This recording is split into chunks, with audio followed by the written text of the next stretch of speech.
Victory over Superman was only the beginning of Aquaman's rise to power.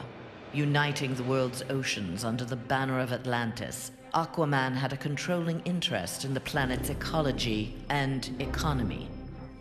His influence did not escape the attention of the world's multinational corporations, who looked to end his reign. Villains lured by the promise of big money to assassinate the King of Atlantis pursued him relentlessly. But Aquaman's popularity served him well.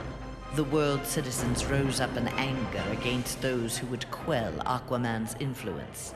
The threat abated. A groundswell of support began for a united Earth under Aquaman's command.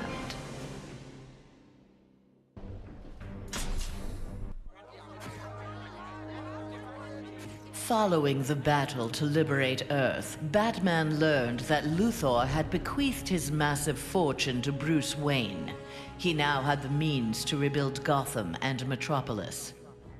The city's residents, inspired by their hero's efforts, adopted the slogan, "We are Batman." They contributed countless hours to their community's renovation and crime prevention. The Batman of old would have stubbornly assumed these tasks alone.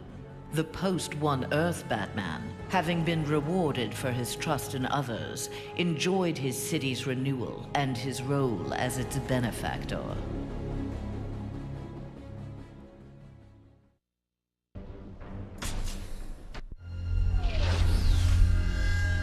After Superman's defeat, Cyborg led the assault on the Fortress of Solitude to flush out remnants of the High Counselor's regime. The fortress was well defended, the battle intense.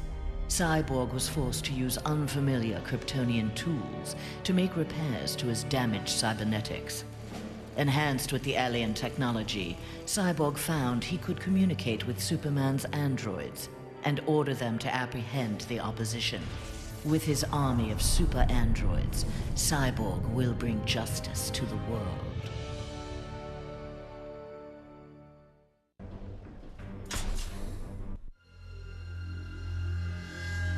Flash had taken down the High Counselor, but the atrocities he had abetted during Superman's regime continued to haunt him. His shame eventually drove him into exile. Whether wishing to make further amends or simply unable to stop himself, Flash continued to use his powers in the pursuit of justice. Rumors of a mysterious red streak of energy that would set upon and incapacitate criminals circulated throughout Central City. While only some deduced his true name, most felt gratitude and affection for the new hero they called the Ghost.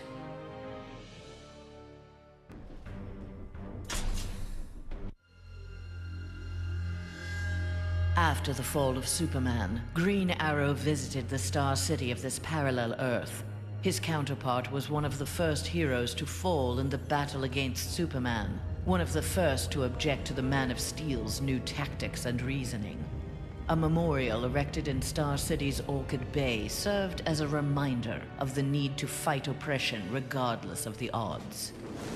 There, Green Arrow found that one citizen wasn't content to memorialize Oliver Queen in stone. With Green Arrow's training, a new archer, dressed in crimson, took up the fallen hero's mantle. Let Star City's criminals beware. The night belongs to Red Arrow.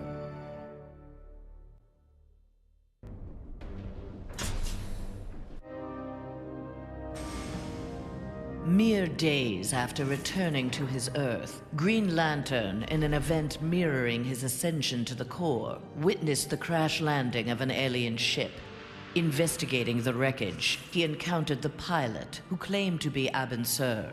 But this Abin Sur wore no power ring and referred to him in halting breaths as the Almighty One.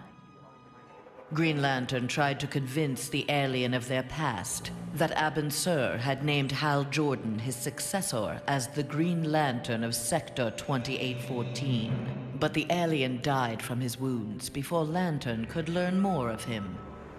Lantern left immediately for Oa. The Guardians were his only hope of solving this mystery.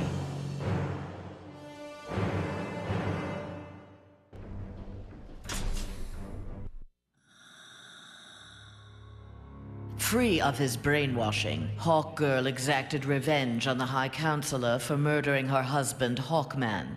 She was nevertheless sent to prison for her role in the regime. One night, she awoke hovering above her cot, glowing with eldritch light. An instant later, she stood at the bottom of a shallow crater. There, she found the source of the light, a meteorite of pure nth metal. As she touched it, the meteorite sprung to life, encasing her in nth metal. The new armor made Hawkgirl invincible. Her first act, vengeance against those who had helped Superman capture Hawkman.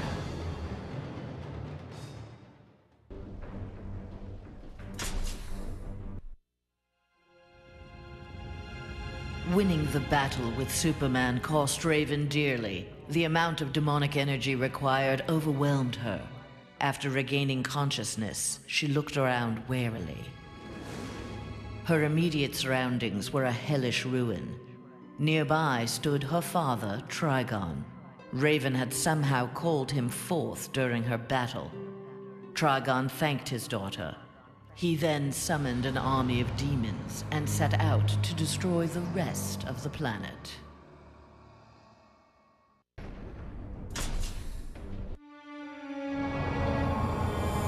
Following the events in the parallel dimension, Shazam's fellow heroes returned home. But an alien virus contracted during the transfer created in them acute mental instability. They turned on their fellow crime fighters in a deranged fury. Alone and desperate, Shazam shared the power of the Word with his adopted brothers and sisters. Their purity of heart gave them courage. The army of Shazam incapacitated the former heroes. Eventually, they took the place of the Justice League as primary defenders of Earth.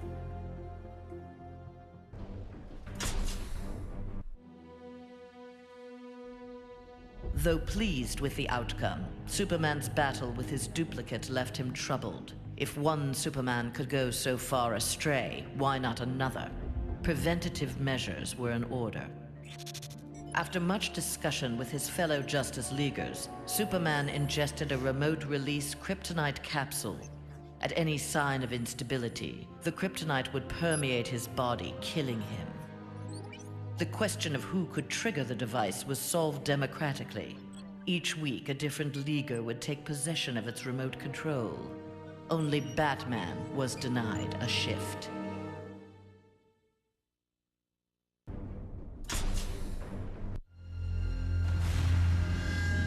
Wonder Woman returned home to find her dimension in ruins. Aware of Superman's despotic rule of the parallel dimension, the gods of Olympus vowed to preemptively eliminate the metahuman scourge from their world.